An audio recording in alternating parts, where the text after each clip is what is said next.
5 o'clock this morning. I'm packed, ready. We're going to load the bikes up and head to the tunnel. So hopefully my brother's up. We're going to load up the bikes and get going pretty sharpish. So I'll see you down there. Something tells me Broski isn't a morning person. I'm all packed. And he's only just coming. Here he is though. Look at that happy face. Yeah.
After a 35-minute crossing from Folkestone to Calais, we are on our way to our first stop.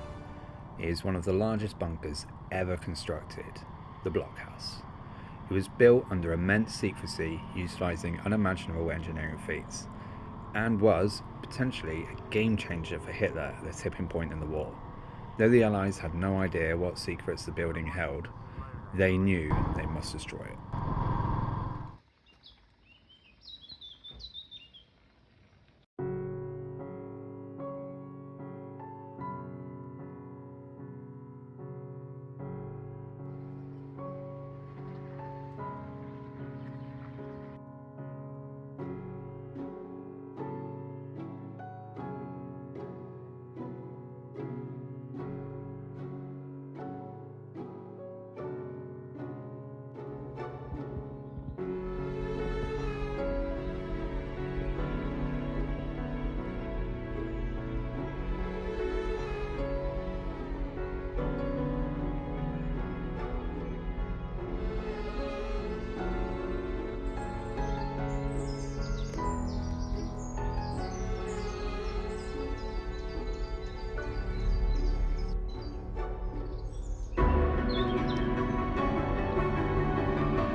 The bunker, built by Germany under the codename Kraftwerk Nordwest between March 1943 and July 1944, was originally intended to be a launching facility for the V-2 ballistic missile. It was designed to accommodate over 100 missiles at a time and to launch up to 36 daily. The facility would have incorporated a liquid oxygen factory and a bomb-proof train station to allow missiles and supplies to be delivered from production facilities in Germany. It was constructed using the labour of thousands of prisoners of war and forcibly conscripted workers used as slave labourers. The bunker was never completed as a result of the repeated bombing by the British and United States Air Force as part of Operation Crossbow against the German V weapons program. The attack caused substantial damage and rendered the bunker unusable for its original purpose. Part of the bunker was subsequently completed for use as a liquid oxygen factory. It was captured by Allied forces at the start of September 1944, though its true purpose was not discovered by the Allies until after the war. V-2s were instead launched from mobile-based batteries, which were far less vulnerable to aerial attacks.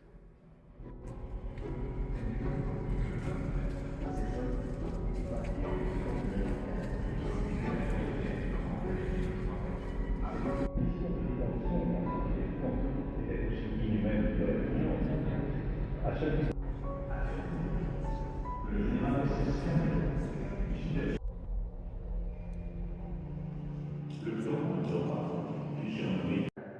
fusée réunit pour la première fois l'humanité, deux points de la Terre par un arc qui passe par la stratosphère. L'espace intersidéral inviolable. Des drapeaux de toute nationalité.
In a country where war has raged, it lingers, even if that war is already a century behind them.